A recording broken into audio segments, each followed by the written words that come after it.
Okay, we are going to talk about meaning. Today, our central question, our central topic, it's going to be the meaning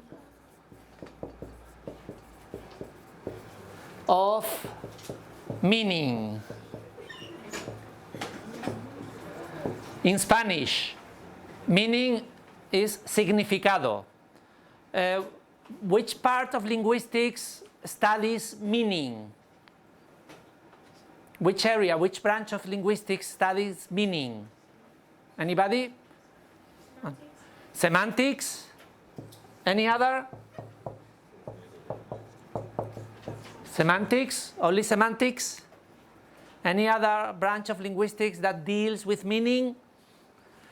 Meaning is so central, so important for how language works, because language is basically forms associated with meaning, that in linguistics we have two different subdisciplines, two different branches of linguistics dealing with meaning. One is semantics and the other we call pragmatics. Both deal with meaning. Does anybody know what aspects of meaning are covered by semantics and which aspects of meaning are covered by pragmatics? To draw the distinction is very difficult because it's very difficult to separate, and it also depends on your theory of meaning and also depends on your theory of linguistics. What the border, what is the separation between semantics and pragmatics is. According to some theories of meaning and theories of linguistics, some linguistic theories, in reality this distinction is not valid at all. We cannot make the distinction between semantics and pragmatics. But in general, the majority of linguists consider that the field of pragmatics, the area of subdiscipline of pragmatics, deals with those aspects of meaning that have to do with context, the use of language, the meaning that we give to the words in a particular context. And the meaning, the aspects of meaning that semantics cover are those aspects of meaning that the words or the sentences, the different units of linguistics have regardless of context. So it would be, if you want, some people, we could make the distinction between what the aspects of meaning that you usually cover in a dictionary, which would be these linguistic aspects of meaning without context, and the difference, for example, with an encyclopedia. In an encyclopedia, we have all other aspects of meaning that have to do with the context, the history, and many other situations. Other people try to make a distinction between those aspects of meaning that cannot be controlled, cannot be altered, cannot be changed by the speaker or the hearer, which would be the area of semantics, because they are imposed by the code. If I say chair, table, window, you all have to understand a particular type of object. If not, we would not be speaking the same language, okay? Because that's fixed, given by the language. And those aspects of meaning where the speaker and also the hearer have freedom. We have freedom of interpretation. We interpret them according to the context. I'm going to give you an example. If I say the word in English, building, you are forced to understand a particular type of structure, architectural structure that we human beings build, okay? But now if I say the building is on fire, by adding this "the," you have to make a choice. You have to know whether I'm talking about this building or I'm talking a different building that is not here. If I'm talking about this building, we would all run away, because if the building is on fire, we are in danger. But if I'm looking at the window and say the building is on fire, you have a choice of interpreting that the meaning is the other building, not this building. And then you wouldn't run away. You would come to the window to watch the fire. Okay? So semantics would deal then in this case with all aspects of meaning about which the speaker and hearer have no choice because they are determined by the linguistic code. They are determined, this is what you have usually in a dictionary, okay?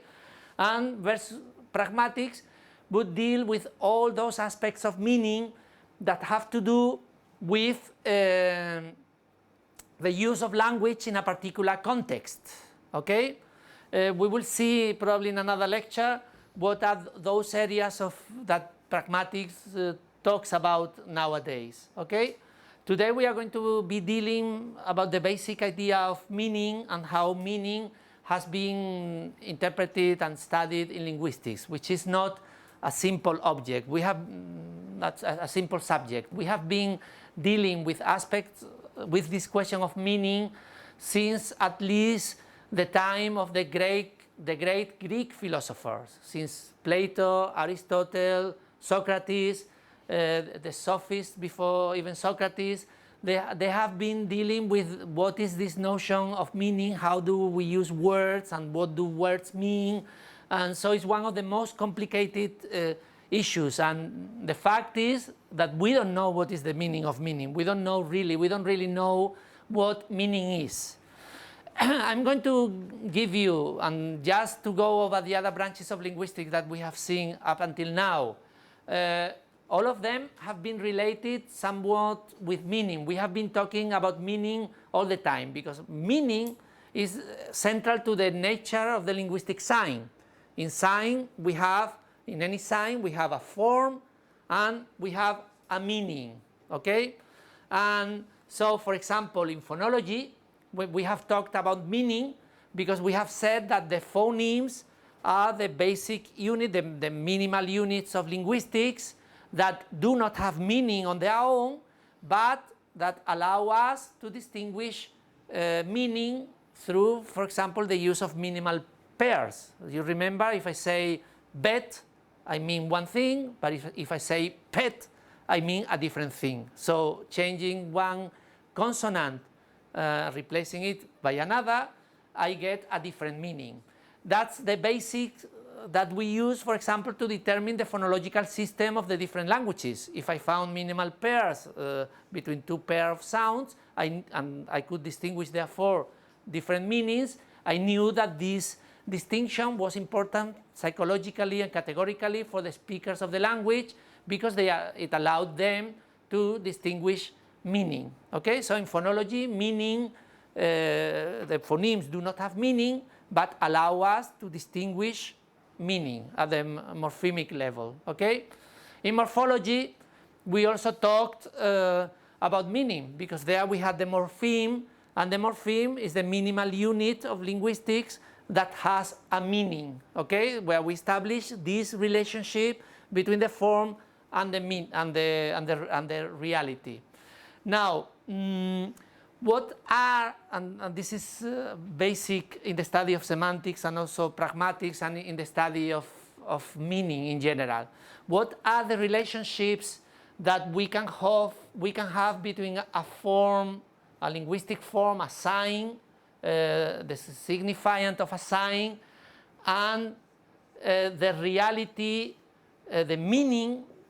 We are going to be worrying about this. What is this meaning? As I said, we don't have a fixed answer. We have many different theories about what meaning is. We are going to try to cover some of them in this lecture, but we don't really know what meaning is.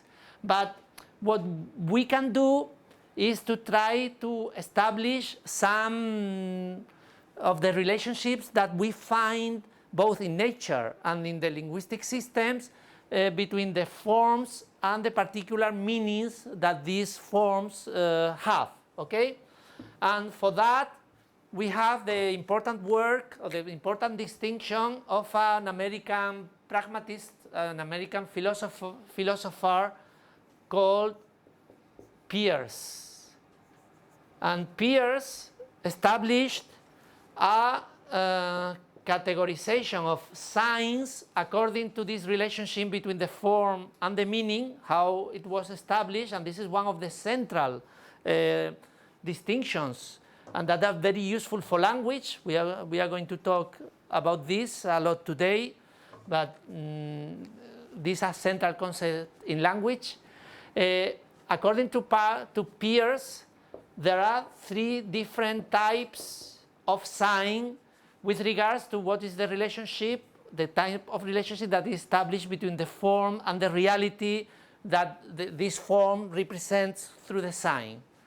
The first and more basic is what Peirce called, the first type of sign is what Peirce called the icon. Okay? It's iconic signs. We will talk about them later. The second type is what Peirce called the index or indices. Okay? So we have icons, indices, and finally we have what Peirce called symbols. Now I'm going to try to explain to you the difference in relationship. If you remember when Miguel Peiró gave his lecture about writing systems, he said that when we try to write language, the first, try to what we were conveying, the first type of linguistic of representation were through drawings. No? In drawings, we try to draw a reality. And when we draw a reality, we try to imitate reality. If we want to draw a house, we try to make it look like a house. No? So this is an iconic. So here you have an iconic representation of a house. Sorry, I'm not very good. I'm not very good at drawing. Miguel was much better than me. But here, if I draw this, you have an icon of a house. You have something that tries to be a direct representation of what I'm trying to say. No, I point at this, and you all interpret that I'm referring to the concept house. Okay, there is an iconic relationship between this drawing that I have just made, this form, and the meaning of house. Another type of iconic relationship or icon is what we usually call the onomatopoeias. I'm sure you have heard of onomatopoeias. In onomatopoeias is when we have words in a language that try to imitate a sound. No? When I say moo for what the cows do, or when I have a dog, in Spanish we say wow wow, in English they say wolf wolf. Okay, we have onomatopoeic sounds where what the sound I have tries to imitate the sound that is produced by those animals. Okay, and so in a sense they are iconic. Okay, so there is a close relationship, similarity relationship between the form of the sign and what it represents and its meaning. Okay, this is an iconic type of relationship.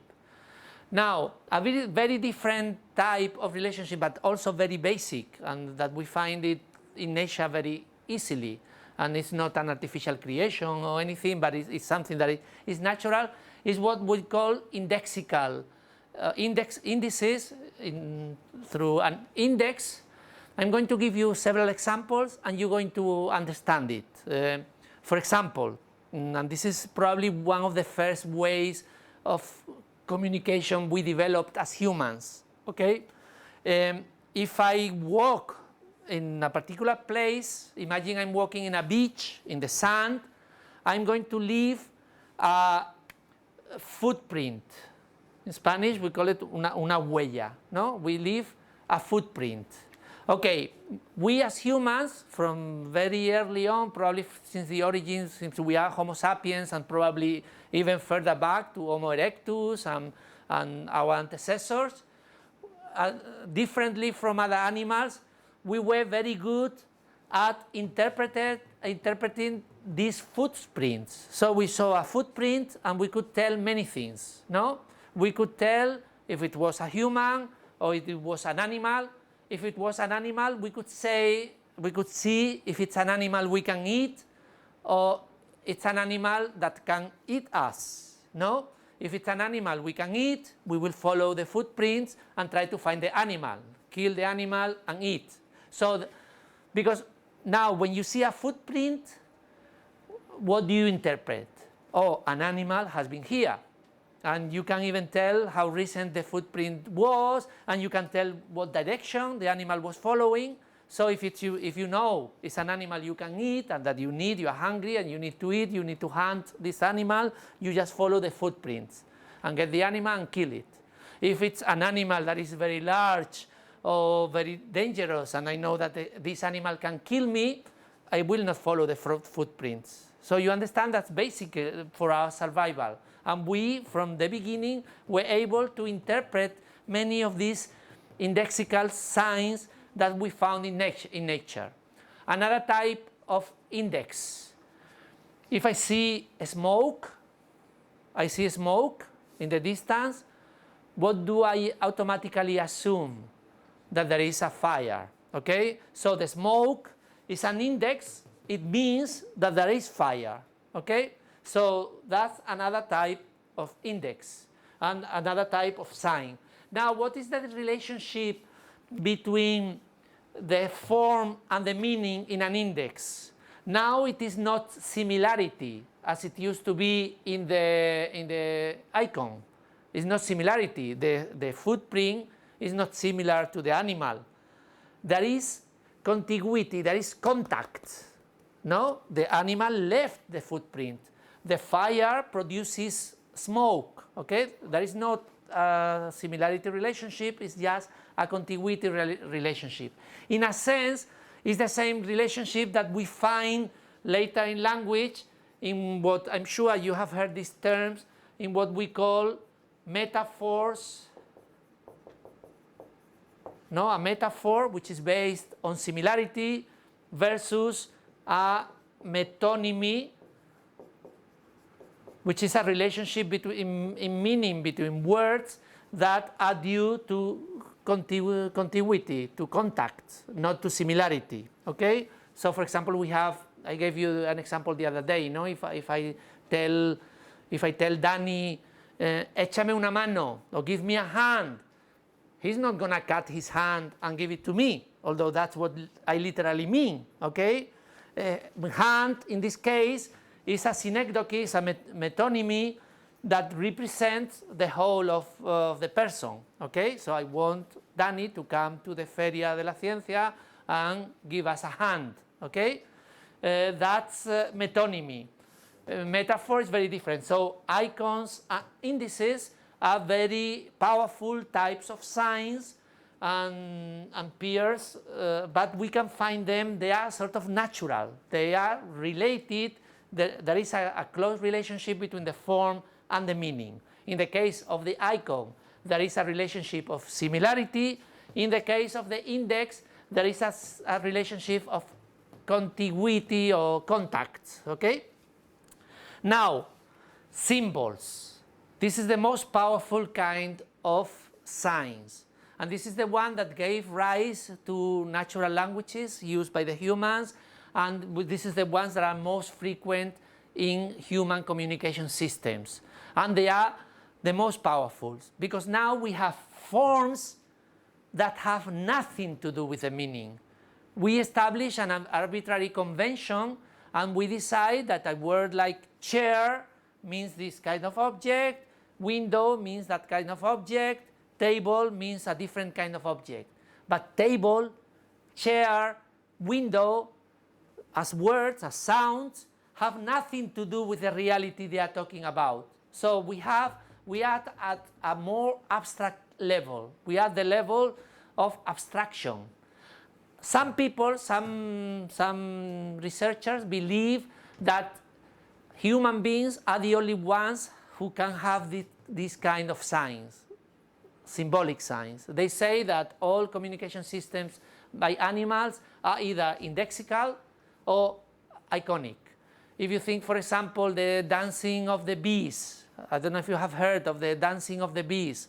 Bees, through their dances, are able to communicate a lot of information about the source of pollen that the bees are going to need to fabricate their honey.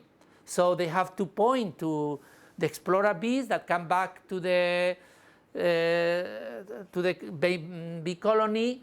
They have to communicate how you get to the flowers where you can find the pollen and bring it back to the bring it back in order to make the honey. They do it through a dance that is mostly iconic. Okay, it represents what kind of flight and how in which direction and for how long the bees have to travel to reach the source of this pollen that they need. Okay, that would be iconic. In many insects, they're using for communication. They use chemical signals which are indexical. We also use these chemical signals. I don't know if you have heard of pheromones. Through pheromones, smell, we transmit lots of messages, but they are indexical. They are connected directly to us. No, so the most of the natural signs that take place that we find in nature are either iconic or indexical. We as humans are the only ones who have been able to create communication systems based basically in symbols, in a more abstract relationship between the form and the meaning. Okay?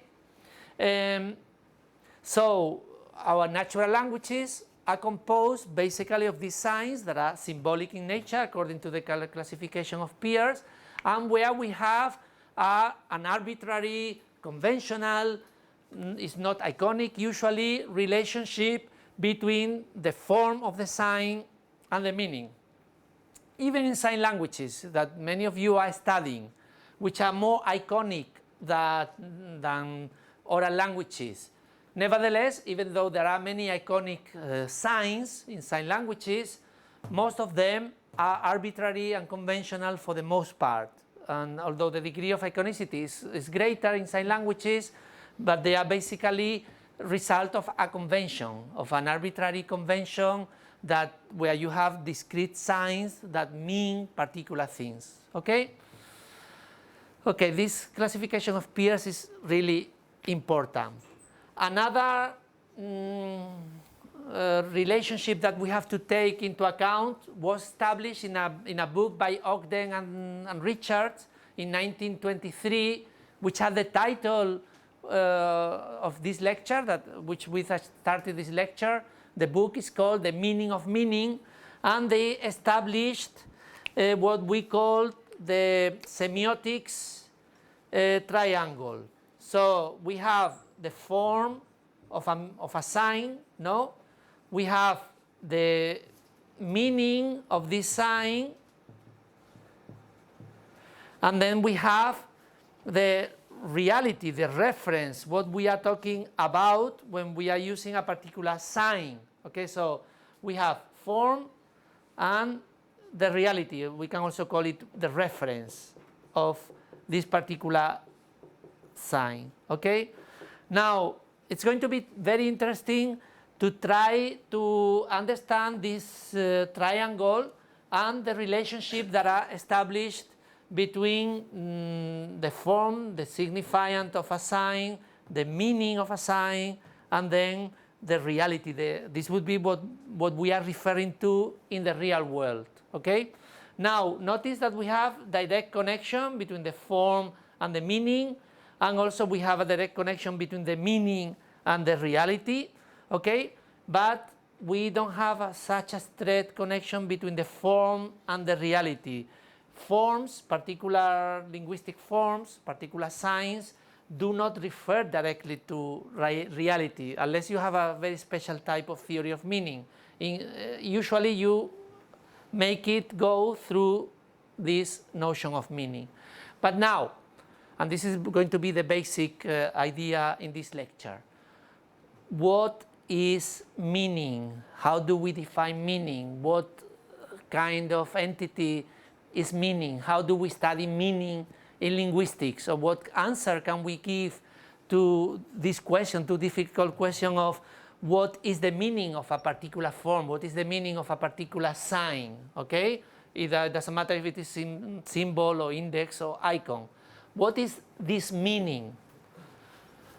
And basically, we have given three types of answers to this question of meaning. We have what we could call the answer given by linguists. So the linguistic notion of meaning given by the linguists by linguists, and in the so it's we could call this linguistic semantics, okay, and linguistic notion of meaning. Then we have the notion given by psychologists. Okay, so the definition of meaning given by psychologists. And finally, we would have the definition of meaning given by philosophy, by philosophers. Okay, so philosopher.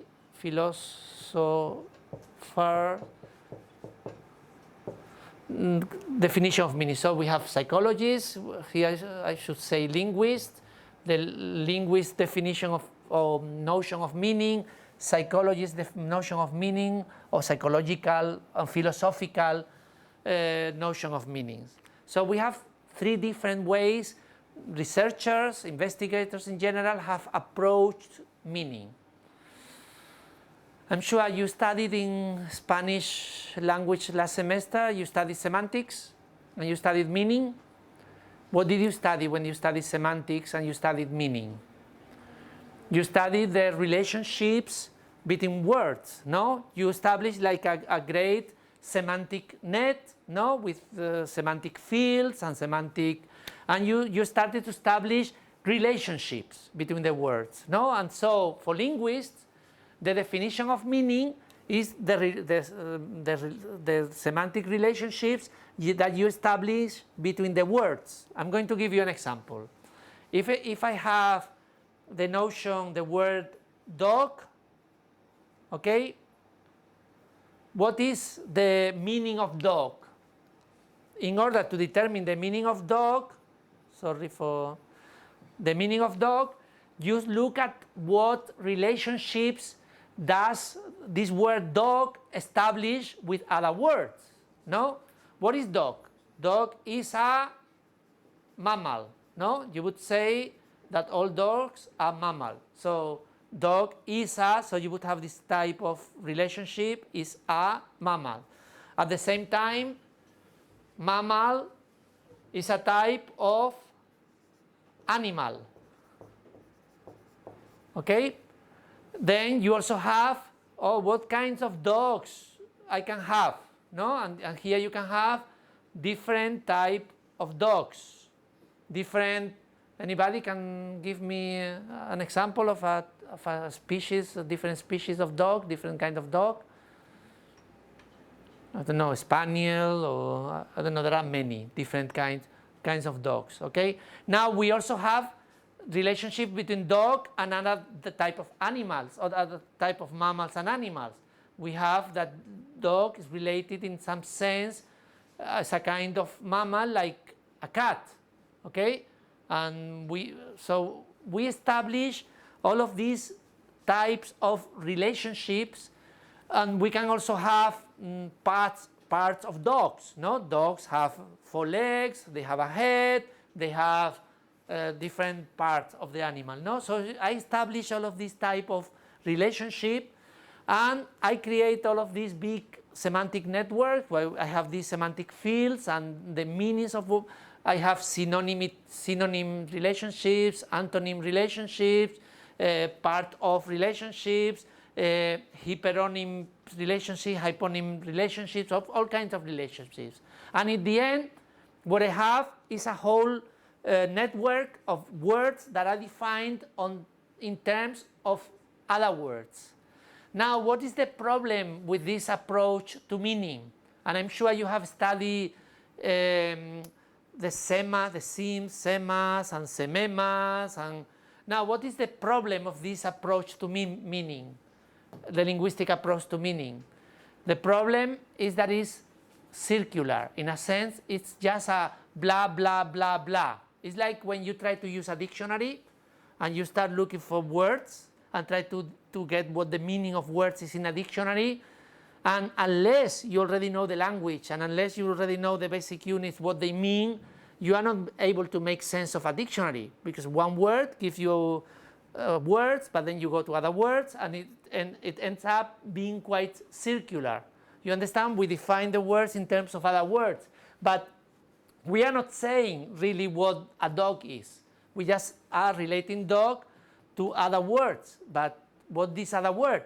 The only way of making this type of semantics work is, like some linguists have tried, to give some atoms, some atomic, some basic categories that are axiomatic, predefined, and from these we build all the other meanings, okay? But that really doesn't work very well as a theory of meaning. So now what can we do? What do psychologists do? What do they think meaning is? Okay, what is the basic, what do psychologists say about meaning? Where is meaning according to psychologists? If we are studying psychology, we are studying the mind, no? Meaning is in the mind of the individual. In this mind of the individuals, what do we say? So what is a dog? A dog in reality is the concept the individuals have about a dog. So psychologists use the notion of concepts. So the meaning of words are the concepts that these words evoke in the mind of speakers. In order to create concepts, we have to be able to categorize, no, and build categories in the world. We have to separate what is a dog, what is a cat, what is the different, what is a bird, what is the different, the different concepts that we are creating. Okay, so according to psychologists, the meaning of words is basically the concepts, and the meaning of sentences, when we go beyond the word, because we distinguish between lexical semantics, semantics of words, or sentential semantics, semantics of sentences, and according to psychologists, the meaning of the sentences are the mental models that we build through these concepts. No, I build a mental model that gives me an approach to the meaning. I have all those categories that, now that's important, and in order to be able to understand language, I have to have acquired language, and together with language, I have to have acquired all of these concepts. And here is where we have two different theories with regards to the origin of these concepts and the origin of meaning. According to people like Plato and his followers, among them Chomsky, these concepts are pre-existent to us. I mean, they are something universal that are in some other kind of different place from us, and we have to discover what these concepts are that we already have. They are innate in a sense, okay? But then we have other type of psychologies, other type of notion of concept, where we build this concept using our cognitive abilities like categorization, memory, and we create these concepts, and these concepts are quite associated to the language we are learning when we are kids. No, now in order to give a good idea of what this meaning is and what these concepts are, we also have two different kinds of theories of what a concept is and a category is. Okay, we have the more classical Aristotelian categorization and notion of concept, which tells us that the meaning of a particular word, of a particular concept, is the set of necessary and sufficient characteristics that a particular entity has to have in order to be this particular concept. Okay, for example, a dog. What are the characteristics a dog has to have? Well, a dog is an animal that has to have 4 legs, has to have a head, has to have some ears, but then you have to have many of these characteristics, and according to the characteristics you give, is this particular concept, okay? Is this particular entity. And you need a set of sufficient and necessary characteristics, and so some entity is either a dog or is not a dog, okay?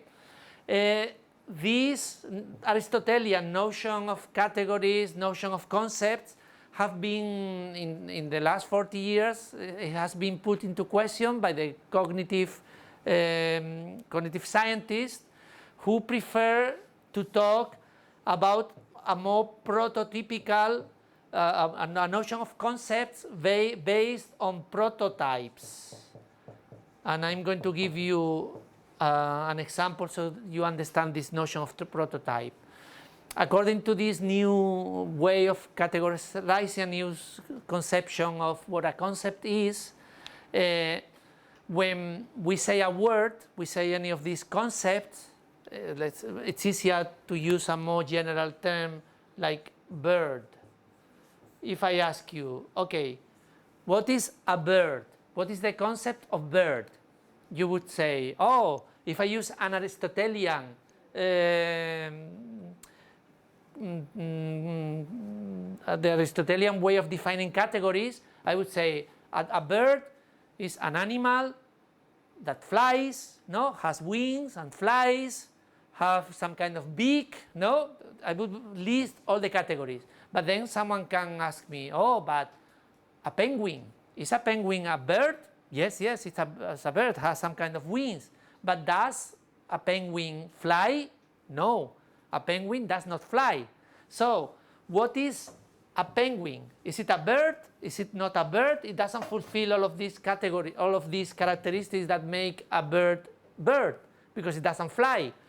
So what this new type of cognitive psychologists defend is that we organize categories not in something that is, this is this category, this is not this category, but something that is organized in this way where you have more central elements of the category bird, for example, and more peripheral bird, more borderline cases. Like, for example, a penguin would be one of these peripheral, because it doesn't have all the characteristics that are prototypical for birds.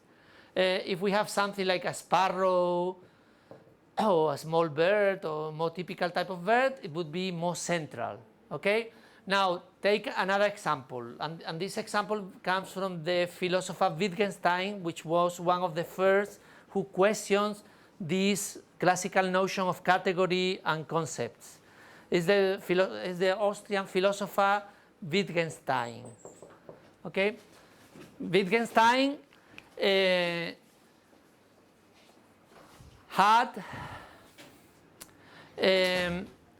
gave the following example. I'm going to give you this particular word, the word game, and I'm going to ask you,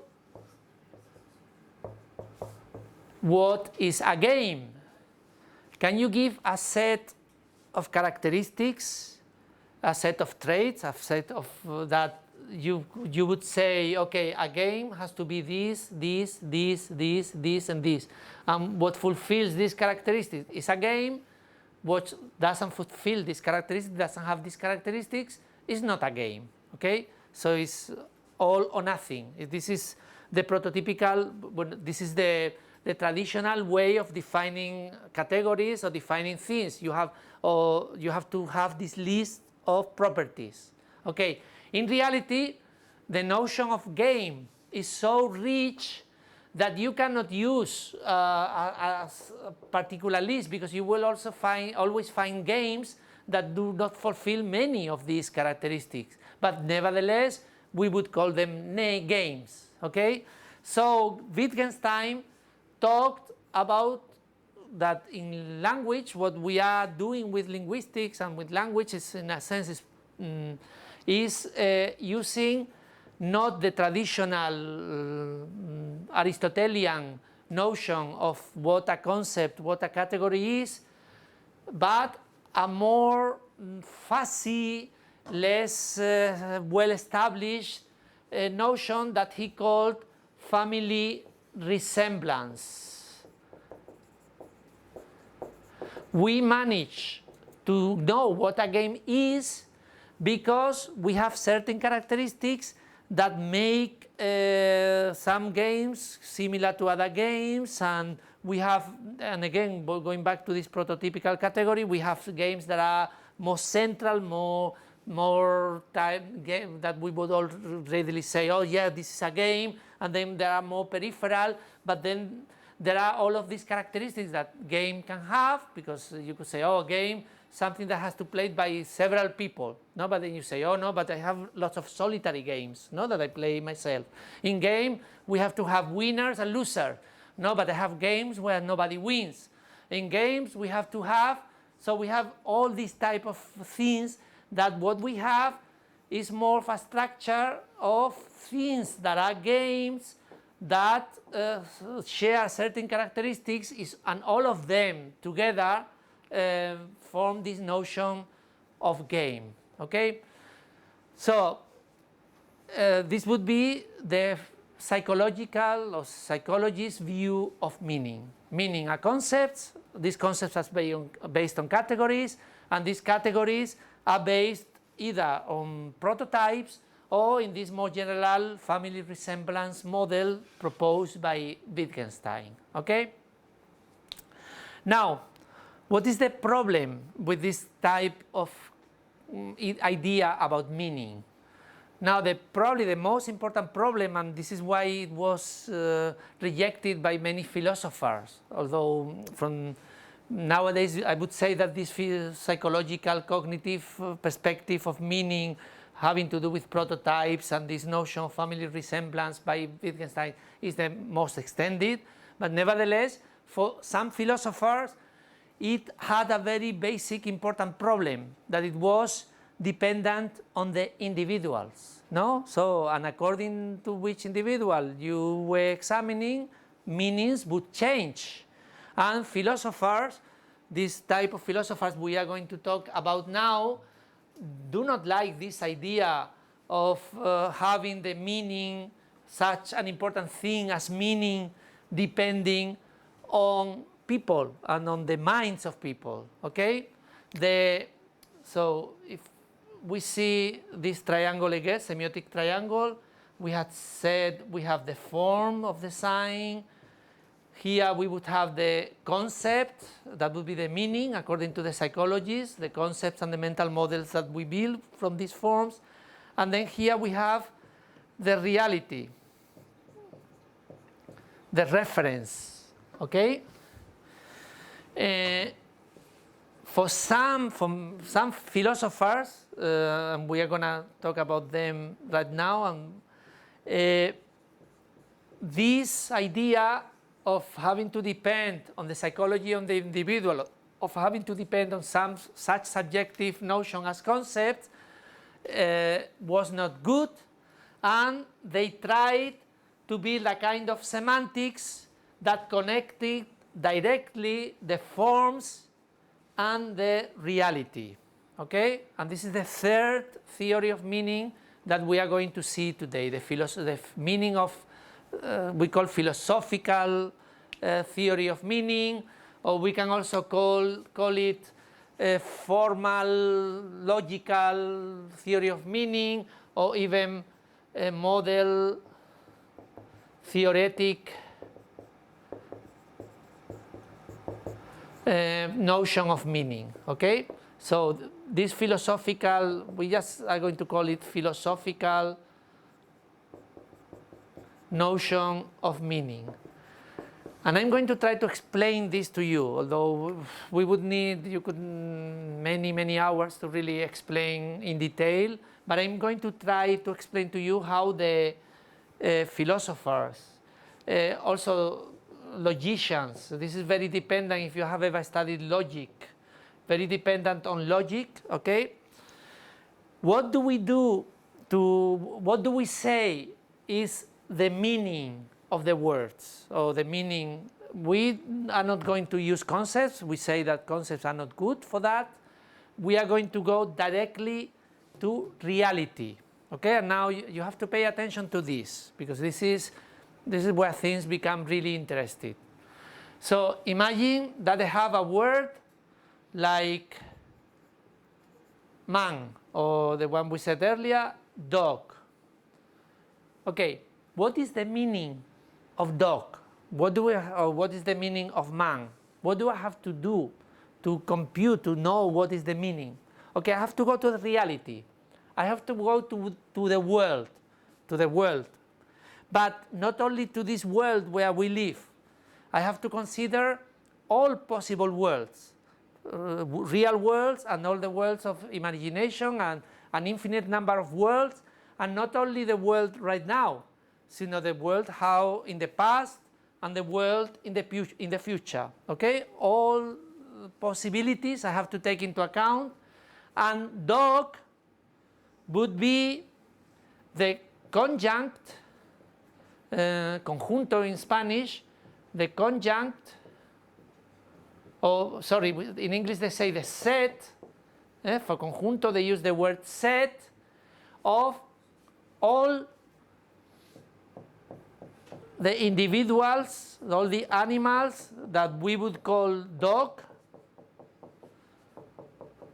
that are in this world, but that have been in this world all through time, and in the past and in the future, and that are called dogs in this world and in all possible worlds that we could imagine. Okay, so it's a quite large set of dogs. But this is the meaning of dog. All the dogs that have ever been, that there will be, that there are in the world right now, but not only in this world, but in the infinite number of worlds that we could imagine. Okay, so this is dog. And of course you can say, yeah, of course, dog is what we call all of these entities, all of these individuals. Okay, what is man? The same idea. We have all the individuals that we could call man in this world, in any world in the past, any world in the future, and any world in the reality, or in any imagined world that we could conceive of. Okay? Now, how do we go about computing meaning of more complex entities than just words? No? So if I have, for example, a combination of an adjective and a noun, and I want to know what big dog means, what do I have to do? I have to go to the world, find the set of all the dogs that we just saw, the set of all the things that have this property of being big, and the intersection of these two sets give me those entities that are at the same time dogs and they are big. Okay, so that's the meaning of big dog. Now, how do I go even further and go establish, for example, the relationships between I don't know, between, for example, a sentence, no? Like I have something like dogs eat cats, no? Simple sentence like this. How do I go about to compute the meaning of this? Okay, now meaning is compositional in the sense that the meaning of a whole is composed of the meaning of the parts. Now I have to go further. I need to know, according to this philosophical theory of meaning, what is the meaning of a verb. And a verb, like for example, eat or love, or whatever verb I want to establish, especially transitive verbs like this one, is you have to make a relationship between two types of entities. No, in the case of love, it's easier to see the lovers, the ones that are the ones who love, and the lovee, no? And here the same, the eaters, and the eaten elements, no?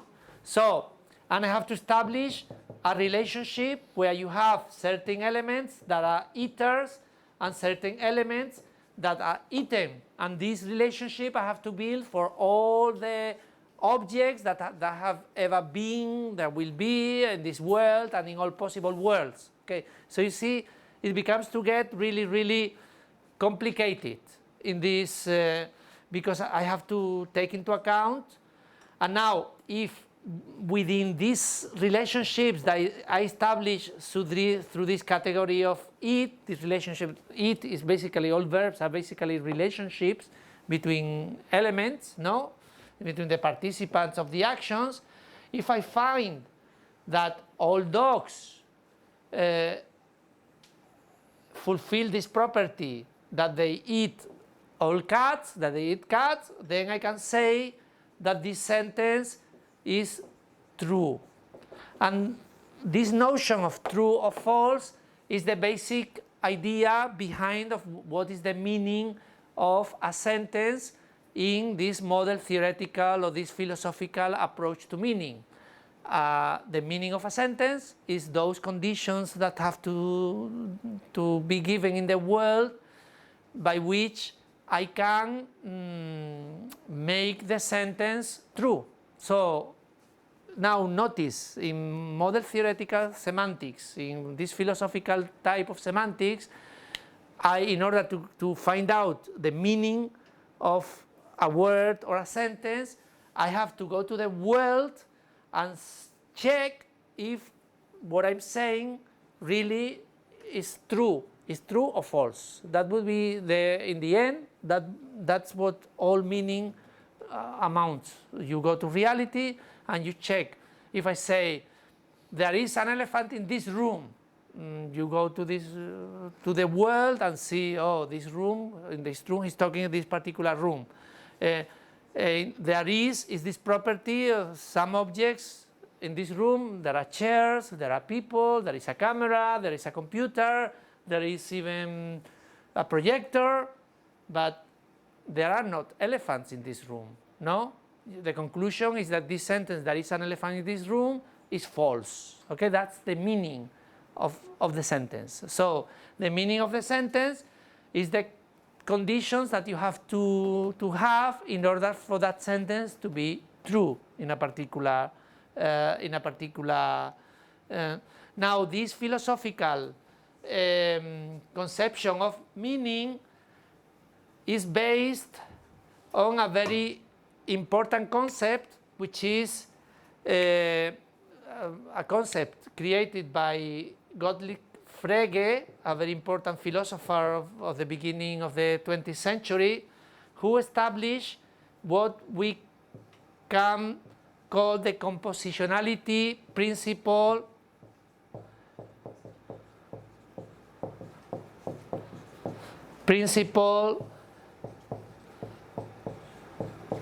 or Frege's principle is also called Frege's principle, or the compositionality principle of meaning. And this is a very simple principle, but very powerful. It basically says that the meaning of a sentence or a phrase or anything is always the result of the meaning of its different parts and also of the way in which they have been put together. The syntax also plays an important role. We see this in sentences like, I'm going to give you a couple of examples. If I say, policeman bites dog, or I say, dog bites policeman. Okay, these are very different sentences. They are composed of the same words. Okay, I have three words: policeman, dog, and bite. okay? If I say policeman bites dog, I get a very different meaning from dog bites policeman. Policeman bites dog would probably appear in the newspapers, no, say, oh, a policeman has bitten a dog, because it's strange. It's more usual that you have a dog biting a policeman or a postman, okay? Now, how do we obtain the meaning of these two sentences? Okay, according to Frege's principle of the compositionality, the principle of compositionality meaning, the meaning of these two sentences is a product, is a result of the meaning of each separate part of the sentence and the way they have been put together. And here the syntax plays a very important role, no? So what is the meaning of policeman? What is the meaning of dog? In this particular sentence, because we are in a particular context, out of all the, you have all the dogs, the set of dogs that we said was the meaning of dog, we choose a particular dog, this dog in the news, the dog, if we put the dog, no, we choose a particular one, and then we have one part of the meaning, then we have the set of, let's use postman or post, vale? All the postmen that we find in this world and all possible worlds, in the past, in the present, in the future, in all, this is postman, okay?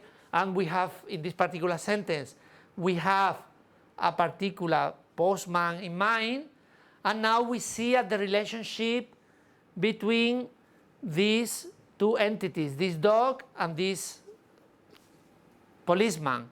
If they are in the relationship of biting, no, this would be the verb bite, which would be, as we said, a relationship that is established between the biters, the elements, the animals or persons who bite, versus the ones that are bitten, well, okay? And if we find that this particular dog is the biter and this particular policeman is the bitten person, and we say dog bites policeman, this sentence is true in the model of the world that we have in our world. So we would say that this sentence is true. Nevertheless, this one, policeman bites dog, wouldn't be true if we don't have this relationship going in the opposite direction, no? Where the policeman is the biter and the dog is the bitten element, okay? So, as you can see, and this is one of the basic principles of semantics, no? Of this formal semantics, of this model theoretical semantics, the meaning of a sentence is the result of the meaning of each of its constituent parts and the mode of putting them together and the syntax, okay, how we put them together. So you understand this Frege's principle or compositionality principle? It makes a lot of sense and it usually works, but there are some instances where this model theoretical semantics does not work, and this compositionality meaning, compositionality principle of meaning does not really hold and doesn't work so well. I'm going to give you a couple of examples, and I think I will finish. I'm about to finish because we have only 4 minutes, but let me finish with this example. Look, if I give you a word like diamond, okay, we have the word diamond, and I ask you, okay, what is the meaning of diamond? In model theoretical semantics, I would have to go to the world and look at the set of all the diamonds that are present in this world, in the past, in the future, in this world of reality that we live now, but in all the infinite worlds that we could imagine, okay? And this is diamond. Okay? Okay. Now if I say expensive diamond, okay, this works very well also. I take, this would be diamonds, and this would be the set of all the expensive objects that I find in this world, in the worlds of the future, the past, in this world and the world, any possible world. and the intersection of these two sets fulfills this, so you have compositionality of meaning. You see that, no? Diamond is this meaning, expensive is this meaning, and the composition, the unity, the union of the two sets is expensive diamond. Okay. Now, notice if instead of saying expensive diamond, I say false diamond. Now I have a problem, no? Because how do I compute the meaning of false diamond according to this compositionality principle? I have the set of all diamonds, okay? But now false diamond, the characteristic of a false diamond is that it is not a diamond. So how do I make the composition of the two? So you understand? You see what is the problem? And also, we have many expressions in language, and this is a problem for all theory of meaning, that are not the result of the different parts, because they are idiomatic expressions. Like when we say in Spanish, estirar la pata, in English they say to kick the bucket. No? What is the meaning of to kick the bucket? Kick the bucket is not the result of kicking on the bucket, because idiomatically kick the bucket means the same as in Spanish estirar la pata. It means to die, okay? Now, in what sense does this compositionality of meaning work in idiomatic expressions and in many things that are normal, regular in human language? Okay? So, and just to finish, we have seen that meaning is probably the most complex issue we have to deal with in linguistics. In semantics, we have two branches of linguistics devoted to meaning, semantics and pragmatics. In approaches to semantics, we have these three approaches, the linguistic semantics, which is a sort of blah, blah, blah, because it's defining words in terms of other words. We have psychological semantics, which defends that the meaning of words are the concepts and the meaning of sentences are the mental models that we build in our minds. And then we have the philosophical or model theoretic or formal theory of meaning that says that we don't need the concepts of, we don't need the speakers, we just can directly establish relationships between the forms of the linguistic units and the real world, the reference, and through this principle of compositionality and these notions of the models that we build of the world, we can give the meanings, and the meanings of the sentences would be the conditions that make a particular sentence true in a particular context that we are talking about. And this was my short introduction to semantics. Thank you very much for your attention.